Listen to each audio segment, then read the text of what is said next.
The terrorist raised his sighting device and locked onto the US president's private jet. He then retrieved a surface-to-air missile and fired it at the aircraft, which swiftly headed toward its target. The aircraft detected the incoming missile and was preparing to release chaff, but the computer screen suddenly went black. The bodyguard, sensing danger, immediately notified the onboard security personnel.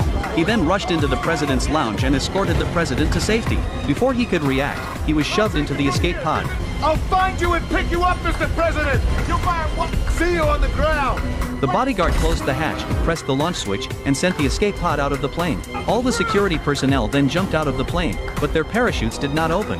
One security officer noticed something was wrong but was shot dead by the bodyguard. It turned out he was a collaborator with the terrorists. The bodyguard then jumped from the plane as well.